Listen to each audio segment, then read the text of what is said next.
O audioblog é a trilha sonora do pensamento. Trilha sonora do pensamento. Um programa que nos chama a repensar nossa existência, nosso mundo, nossa sociedade. Nos leva a pensar nesta cidade. Audioblog. Nos lugares e não lugares, nas entrelinhas das políticas que regem o caos do cotidiano aqui e além. Audioblog. Venha pensar com a gente. Bem-vindo à 4ª temporada do audioblog Trilha sonora do pensamento. que este ano completa 5 anos de vida. Muita vida. Vida inteligente do rádio catarinense. Audioblog.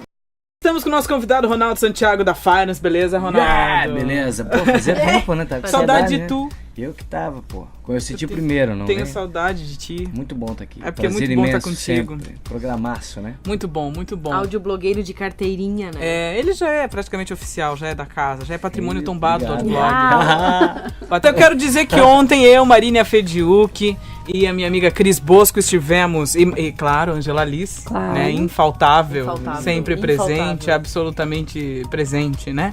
Estivemos ontem no debate sobre a homofobia da Univille, quero parabenizar toda a organização do evento. A mesa redonda contou com a participação da transexual Rafaele Vist, da Associação Brasileira de Lésbicas, Gays, Bissexuais, Travestis e Transsexuais, a BGLT, LGBT.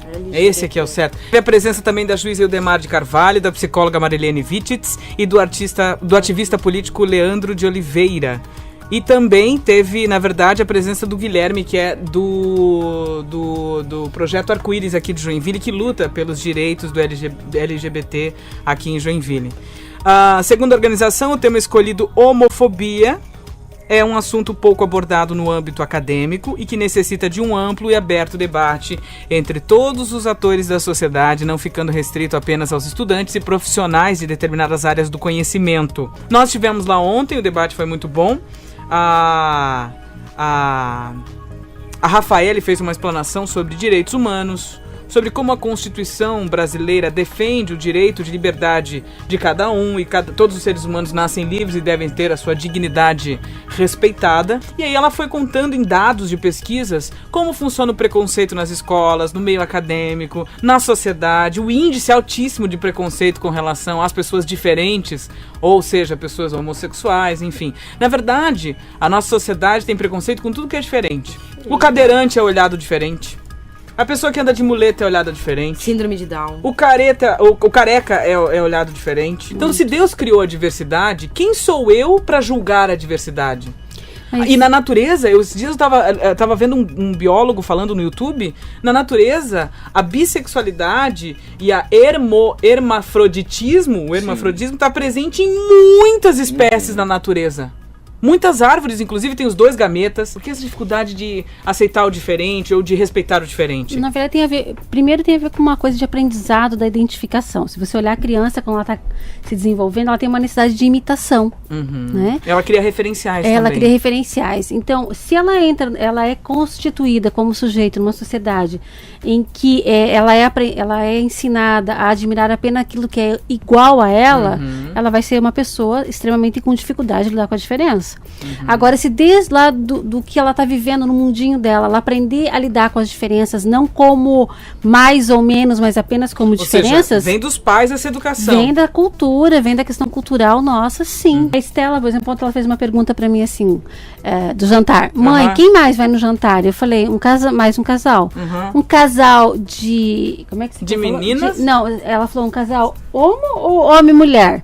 Eu falei, um casal homem e mulher, mas com uma naturalidade tão tranquila, assim que eu fico pensando, que bom, elas estão lidando com isso, com as diferenças de uma maneira muito leve. Que linda, sorrindo ali. Muito Olha que suave. ela tá aqui com a né? gente, até linda. É, filhota? Tetezinha. Então, é uma coisa tranquila, porque elas foram aprendendo a lidar com a diferença de uma maneira leve. Às então, vezes é bom ter mãe psicóloga, né? Adoro.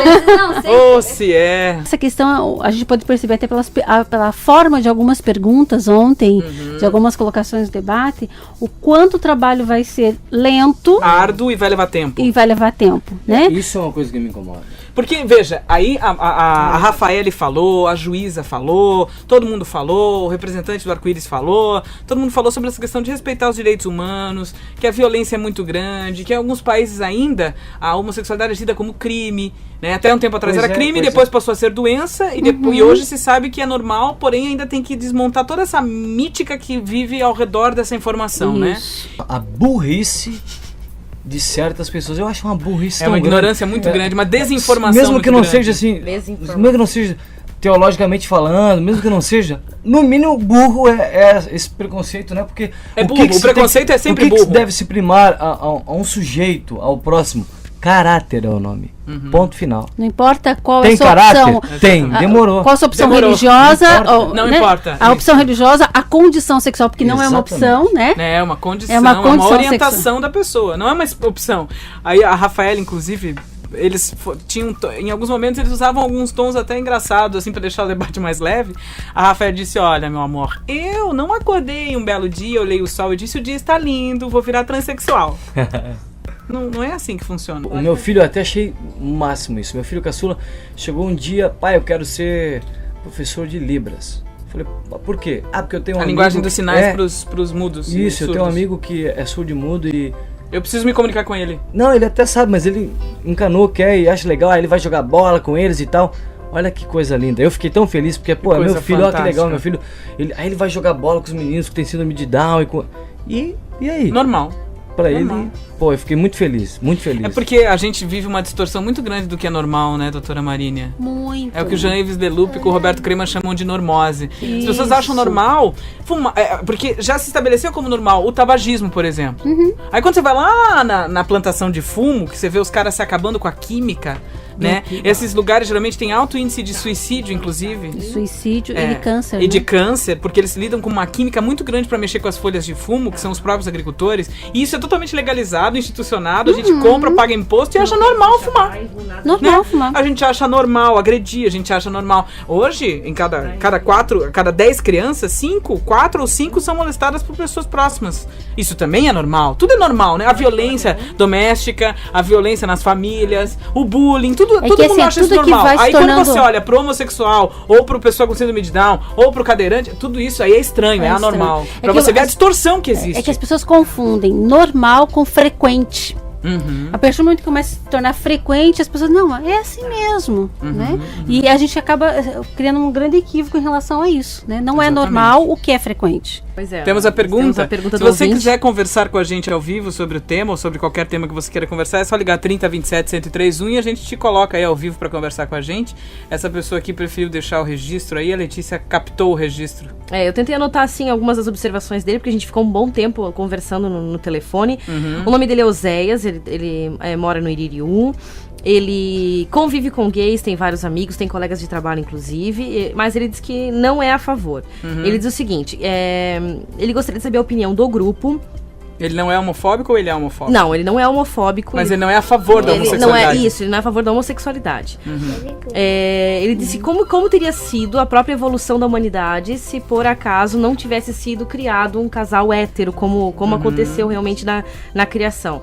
E ele até colocou a observação de que ele acha todo o processo de fecundação e óvulo, espermatozoide, uma coisa muito perfeita, criada por Deus. Ele colocou essa observação.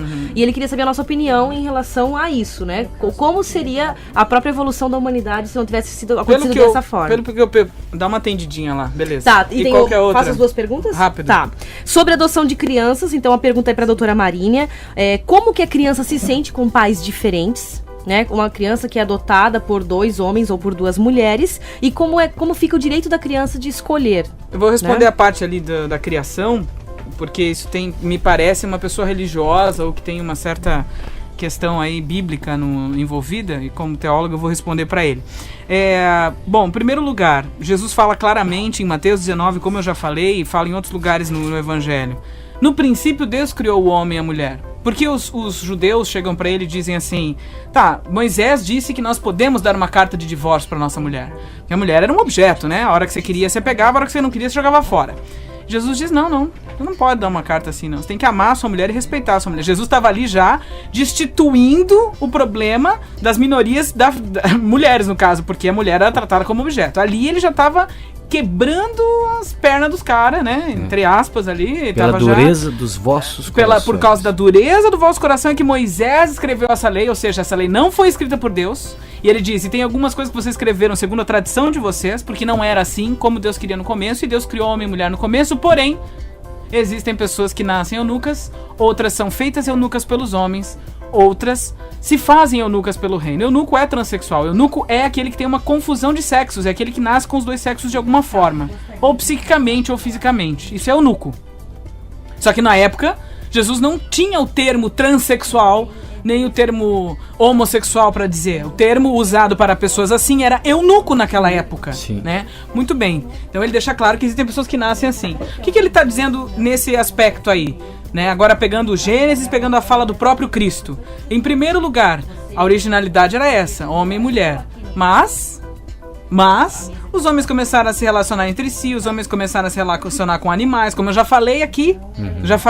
Inclusive a AIDS vem da relação do homem com um tipo de macaco que já tem esse vírus em si, porém, nessa relação doentia, acabou gerando uma patologia para a humanidade. E houve várias outras distorções nesse processo. A gente tem uma coisa chamada física quântica e epigenética, que já descobriram que a gente tem memória celular. Então é claro que o pecado, ou seja, errar o alvo, as atitudes do homem trouxeram uma carga de memória genética e alterações genéticas no nosso comportamento, na nossa maneira de pensar, e no nosso corpo, e na nossa psique, na nossa alma. Não tem como dissociar uma coisa da outra, meu querido. Então, se Jesus chega ao ponto, no ápice do evangelho, de dizer, existem pessoas que nascem assim, ponto final. E outra, Jesus diz, e para entender isso tem que ter um dom de Deus. Ou seja, nós aqui temos um dom de Deus para entender e articular isso dessa maneira. Né? E ele diz, a lei e os profetas dependem só de ama ao próximo como a ti mesmo e ama a Deus sobre todas as coisas. Então, na verdade, sim, é muito linda a fecundação. E sempre haverá heterossexuais para fecundar muita gente. Porém, existe muito homossexual adotando crianças largadas pelos heterossexuais. Então existem contextos culturais. Jesus deixa claro no Evangelho que o contexto cultural conduz às leis, conduz o comportamento e a legislação do momento. Assim como por jurisdição se chama no direito, por casos que acontecem na vida real, se realinham as leis para que possa atender a certas jurisdições que são usadas como histórico para dar causas ganhas ou perdidas para determinadas pessoas em determinados lugares. Então, da mesma maneira, a gente precisa entender que nessa evolução existe a memória genética, existe a alteração comportamental, existe o contexto histórico. E Jesus diz que eles existem. E se Jesus diz que eles existem, isso está resolvido para mim. Porque ele já entendeu que nessa evolução isso aconteceu. Ponto final. Essa questão da adoção. Olha só, primeira coisa, a questão de escolher, né? Nós não escolhemos aos nossos pais. Ninguém escolhe um pai pedófilo, por exemplo, né? Porque o maior índice de pedofilia está entre heterossexuais e são pessoas próximas da criança. Não escolhe pai pedófilo, não escolhe um pai amoroso. A gente tem um pai amoroso ou não, né? Então, ser adotado por dois homens ou duas mulheres que sejam homossexuais, né? Não significa nenhum problema. O que importa é o quanto esse casal homossexual vai dar amor, referências de verdade, de estabilidade, de coerência, de cidadania, de ética. Coisa que muitos héteros não dão. Não, porque tá aí as crianças com problemas às pencas. Falar? Renata, vamos conversar com a Renata. Renata, boa noite, Renata, tudo bem? Oi, boa noite. Bem-vinda ao Audioblog, obrigada pela sua ligação. Eu sou ouvinte de vocês todos os dias. Então, eu liguei só para expor assim a minha opinião, né? Eu tenho amigas, até eu estava conversando com a moça que me atendeu, bem querida ela. Eu não sei se a palavra certa é gay, na minha ignorância eu não sei, mas eu tenho amigos que são gays. Eu tenho duas amigas que são casadas há 10 anos. Elas convivem comigo, frequentam a minha casa. Não tenho vergonha delas, olha, de forma alguma. Tenho filho pequeno que convivem com elas, meu filho adora elas. E assim, ó, elas são educadas, são inteligentes. Eu estava até comentando com a moça que atendeu o telefone. Eu conheço algumas pessoas que são gays e tu sabe que todos que eu conheci são inteligentes. É difícil tu ver um que não é inteligente. E são queridos, sabe? Eles te conquistam com o jeito deles, eles são, olha, show de bola. Eu tô, até para minhas amigas queridas, elas sabem que eu tô falando, tô com saudade de vocês, minhas amigas, apareçam, que deram uma sumida, né? E o que eu queria dizer, assim, que cada um tem que cuidar da sua vida, porque o povo olha muito o que os outros fazem, mas ninguém cuida da sua casa, sabe? Ninguém olha pro seu umbigo e fica criticando as pessoas. Eu sou a favor de ser feliz, não importa a forma que você viva, né? O importante é ser feliz, porque a gente está na vida de passagem. E o que tu fez, o que tu vai levar? Quando tu morrer, tu vai levar o quê? Tu vai levar o que tu viveu, a alegria que tu viveu. Tu tem que aproveitar todo momento da tua vida e ser feliz, né? E vamos deixar de ser hipócrita e ficar julgando os outros. Né? Eu só queria passar isso. Eu não tenho nada contra, tenho amigos gays e amo elas de paixão. Muito obrigada, Renata, muito obrigada. Muito obrigada pela sua participação.